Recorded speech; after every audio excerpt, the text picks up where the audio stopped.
Hi guys, welcome back to my channel. This is Janvi and in this video we'll discuss about last के 2 महीने का strategy क्या रखें for CLAT exam, क्योंकि it's nearly September end और December first week में तो आपका एग्जाम है, तो approximately 2 months रह गए हैं, 2.5 months.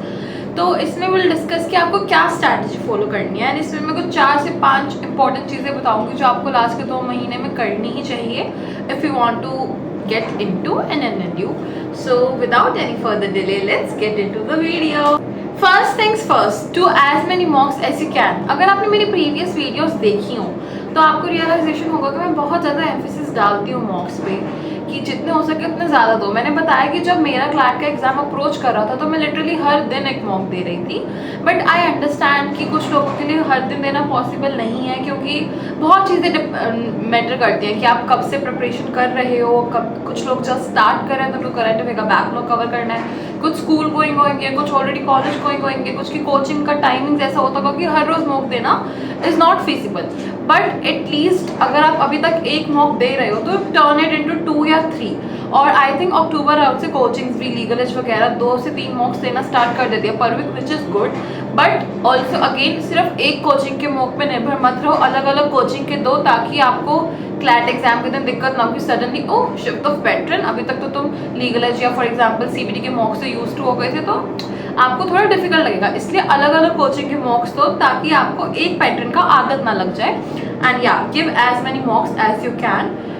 हर दिन दे सकते हो तो हर दिन दो, वरना एटलीस्ट गिव 2 to 3 मॉक्स पर वीक. जब भी आपका एग्जाम है टेंटेटिव डेट 7 दिसंबर की है तो एटलीस्ट गिव मॉक 5 दिसंबर तक. 6 दिसंबर D-Day क्या करना है उसके लिए I bring a separate video, so उसके लिए भी वेट करो. And I also bring a 1 month strategy, but for now let's discuss this. क्योंकि 2.5 months अगर आपको लग रहा है अगर आप अभी स्टार्ट करें प्रिपरेशन की क्या इतना टाइम में होगा या नहीं, तो आई थिंक हो सकता है क्योंकि क्लैट कोई ऐसा एग्जाम नहीं है जिसके लिए आपको कोई specific set of syllabus complete करना है कि ओ 11th-12th की NCERT पूरी करनी है या फिर मुझे ये चैप्टर्स कंप्लीट करने हैं. कुछ भी ऐसा नहीं है. Since it's a very logical reasoning based exam, it just requires practice and you can start at any month phase. And या सो ज़्यादा से ज़्यादा मॉक्स दो, लेकिन मॉक्स से भी ज़्यादा इंपॉर्टेंट है मॉक्स का एनालिसिस. अगर आप 2 घंटे में मॉक्स दे रहे हो तो आई वुड सजेस्ट कि 3, 4, 5 घंटे कम से कम एनालिसिस पे दो. मैं एक सेपरेट वीडियो डिटेल एनालिसिस का भी ला सकती हूँ कि मैंने कैसे करा अपने मॉक्स के बाद में एनालाइज. बट येस, अगर आप 2 घंटे का मॉक 3 घंटे में एनालाइज करो, I think it's like you are doing not like I know again it's subjective, but according to my knowledge and experience कुछ आपको कमी होगी जो इम्प्रूव करनी होगी. बट यू कैन, अगर आपको जानना है कि जो आप एनालिसिस का तरीका यूज़ कर रहे हो सही है या नहीं, तो जस्ट सी कि आपका क्लास स्कोर इंक्रीज हो रहा है या नहीं आपके एनालिसिस के बाद. लाइक 1-2 मॉक के एनालिसिस के बाद कुछ 2-3 मार्क्स का फ़र्क, फिर 4-5 मार्क्स का फ़र्क आपको ये दिखना चाहिए. अगर आपको नहीं दिख रहा है तो you should change your way. And YouTube पे और भी ज़्यादा आपको वीडियोस मिल जाएंगी, वरना आप अपने कोचिंग के टीचर से बात कर सकते हो, आप सब्जेक्ट वाइज टीचर से बात कर सकते हो. You can ask your legal teacher की लीगल का सेक्शन कैसे एनालाइज करें मॉक्स में. QT आप अपने कॉन्स के टीचर से पूछ सकते हो. Told you one of the most important things, give more मॉक्स and analyse करो बहुत अच्छे से, लाइक बहुत अच्छे से. लास्ट के मंथ का 2-3 मंथ का एनालिसिस आपका स्कोर बहुत ज़्यादा ऊपर लेके जा सकता है. I can not overstate this, so focus on this. And उसके साथ साथ करंट अफेयर्स पे ध्यान दो, अपना रिविजन स्टार्ट कर दो. अब लास्ट ईयर दिसंबर से लेके इस साल नवंबर तक के, बेसिकली 2024 दिसंबर से 2025 नवंबर तक के आपको करंट अफेयर्स करनी है. अगर आप अभी प्रिपरेशन स्टार्ट करें तो start by revising compendiums of different coaching, legal edge, LPT, career launcher, कोई भी आप एक कोचिंग उठा लो. कोई UPSC की कोचिंग रेफर करनी है वो कर लो, बट क्लैट की कोचिंग वुड बी फाइन क्योंकि वो क्लैट स्पेसिफिक उसमें पढ़ाती हैं एंड डिटेल्ड उसमें रहते हैं, नॉट सिंग वन लाइनर्स. तो अगर आप जस्ट स्टार्ट कर रहे हो तो आई वुड सजेस्ट कि आप बस कुछ 15 दिन दो, उसमें लास्ट सारे मंथ के अपने करंट अफेयर्स रिवाइज कर लो एंड उनके शॉर्ट नोट्स बना लो ताकि आप बाद में इजीली रिवीजन कर पाओ और आपको बारी बारी कंपेंडियम ना रेफर करना पड़े. And if you are already into preparation, 6 महीने, साल, 1.5 साल हो गए, तो आपके पास आपके खुद के नोट्स होंगे तो उनको रिवाइज करो. और अगर नहीं है तो आप भी एक कंपेंडियम वाला स्ट्रैटेजी रेफर कर सकते हो. अलॉन्ग साइड आप अपना प्रीवियस मंथ्स का तो रिवाइज करते जाओ, बट रेगुलर करंट अफेयर नहीं छोड़ना है. ये भी आपको एटलीस्ट दिसंबर मंथ से आप I think you can stop doing this, but नवंबर तक एटलीस्ट अपने करंट अफेयर्स पूरे पढ़ो, रेगुलर पढ़ो. सितंबर, अक्टूबर, नवंबर सबके करने हैं along side previous months year के रिवाइज करते चलो। एंड ये वाला जो आपका रेगुलर है वो नहीं रोकना है। एंड करंट अफेयर तो रेगुलर करने हैं, बेसिकली एडिटोरियल रीडिंग, जिसमें आपका रीडिंग प्रैक्टिस हो जाएगा, जिससे आपकी स्पीड बढ़ जाएगी, वोकैब प्रैक्टिस भी हो जाएगी एंड न्यूज़ तो आपको यूज टू हो ही जाओगे। लेकिन अगर आप एडिटोरियल रीड नहीं कर रहे हो तो करंट अफेयर रेगुलर जहाँ से भी कर रहे हो उसको कंटिन्यू रखना, प्लस वोकैब को भी हर रोज़ 3 से 4 वर्ड्स पढ़ो, लिखना है, नोट्स बनाने का और अच्छा है, बट ये आप रेगुलर करते जाओ। मेरा पर्सनल शेड्यूल ऐसा ही था कि उठती थी, करंट अफेयर पढ़ती थी, वोकैब रिवाइज करती थी, मॉक देती थी, रेस्ट करती थी, एनालाइज करती थी, सो जाती थी। और कुछ दिन पे ऐसे रिविजन चल रहा था पिछला, like it was alternative, but या सेट अ टाइम लाइन कि अक्टूबर इस तक तो मुझे सितंबर तक सारा करंट अफेयर लास्ट ईयर दिसंबर से ख़त्म करके रखना ही है, उसके बाद सिर्फ रिविजन होगा and do it by that timeline. And then बाकी फिर अपना सितंबर, अक्टूबर, नवंबर का आप साथ साथ रिवाइज करते जाना।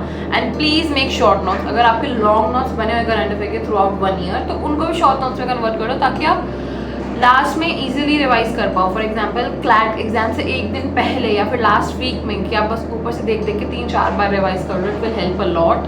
बाकी अगर आप मॉक्स दे रहे हो तो अपने मॉक्स के करंट अफेयर्स पे भी फोकस करो, क्योंकि I think they are pretty like exam centric. For example बहुत सारे करंट अफेयर होंगे जिसमें क्लैट के लिए इंपॉर्टेंट होंगे, उसमें से भी मोस्ट इंपॉर्टेंट आपके कंपेंडियम्स में होंगे, बट कंपेंडियम से भी मोस्ट इंपॉर्टेंट आपके मॉक्स में होंगे। तो मॉक्स के करंट अफेयर को ध्यान दूंगा, एनालाइज करो, देखो क्या आ रहा है, किस टाइप के क्वेश्चन आप आंसर नहीं कर पा रहे हो, whether it's GK based, geography, history, आप कहाँ लैग कर रहे हो। Let me restate everything for you. Mock दो, एनालाइज करो, करंट अफेयर का रिविजन स्टार्ट कर दो लास्ट ईयर दिसंबर 2024 से लेकर नवंबर 2025 तक के आपको करके जाने हैं। एंड रेगुलर जो आप अभी तक कर रहे हो, आने वाले करंट अफेयर्स वो तो पढ़ने ही हैं, एडिटोरियल रीडिंग करो और वो कैब पे ध्यान दो, वो कैब भी रोज़ थोड़ी थोड़ी रीड करते जाओ, ठीक है। And last but not the least, this is the most important thing, give previous year paper. At least last 5 साल के 2020 से जब से पैटर्न चेंज हुआ है वो तो आपको देने ही है। अगर आप वो दे चुके हो तो दोबारा दो, I think 2-3-4 bar at least exam देने से पहले अपने प्रीवियस ईयर पेपर री अटेम्प्ट कर करके जाना। आप उसमें करंट अफेयर का सेक्शन स्किप कर सकते हो, 2024 के आप देना current affair previous year paper के, बाकी सबके आप स्किप कर सकते हो।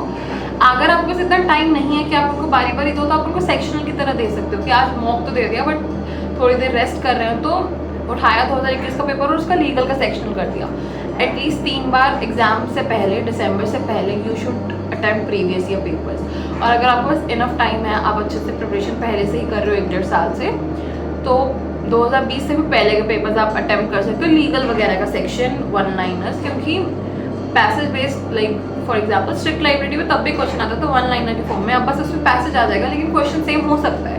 तो अगर टाइम बचे तो 2020 से पहले वाले भी देना, बट 2020 तक के तो एटलीस्ट आपको करके जाने हैं। And I can not again overstate it, आपको अभी रियलाइज होगा प्रीवियस ईयर पेपर देख के कि एक्चुअल में where are you standing, it will like even a better reality check than mocks. And या और इससे आपको ये भी समझ आ जाएगा क्लैट का पैटर्न थोड़ा अनप्रडिक्टेबल है, plus you get an idea किस टाइप के पैसेज आ रहे हैं, द लेवल, क्या लैंग्वेज यूज़ हो रहा है। Even you can refer sources, अगर आप देख सकते हो कि कॉमन पैटर्न रिपीट हुआ लास्ट के 5 साल के पेपर्स में कि अच्छा बारी बारी एओन से ही आर्टिकल आ रहे हैं, बार बार लाइव लो से ही आर्टिकल आ रहे हैं, तो this will just give you an idea and a confidence अगर आपका रीड करा हुआ पैसेज एग्जाम में आ जाता है। तो I will now summarise what I have told in this video. Last के 2 महीने रह गए हैं, ज़्यादा से ज़्यादा मॉक्स दो, 2 से 6 मॉक्स दो, 1 मॉक कम होगा। Mind it, this strategy is not for just beginners. If you want it, do let me know in comments कि बिगिनर्स के लिए स्ट्रैटेजी लाओ कि 2 महीने में कैसे कर पाए, but I bring last 1 month strategy for beginners as well as those are preparing. And या मॉक्स तो ज़्यादा से ज़्यादा उनका एनालिसिस करो, बहुत डिटेल, अलग से एक नोटबुक बनाओ उसकी और उसमें लिखो आप क्या मिस्टेक्स कर रहे हो, अपने रिकरिंग पैटर्न्स ऑब्जर्व करो मिस्टेक्स के। देन अपने करंट अफेयर का बैकलॉग रिवीजन शुरू कर दो, दिसंबर 2024 से नवंबर 2025 तक का आपको करके जाना ही है मिनिमम क्लैट के लिए।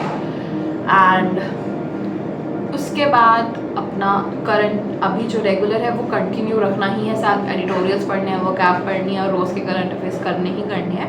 And at 5th previous year paper 2 से 3 बार देकर जाना है, 7 दिसंबर से पहले आपको कैसे भी करके कंप्लीट करना है, टाइम नहीं है मॉक की तरह पूरा पेपर देने का, तो सेक्शनल देते जाओ बट दो।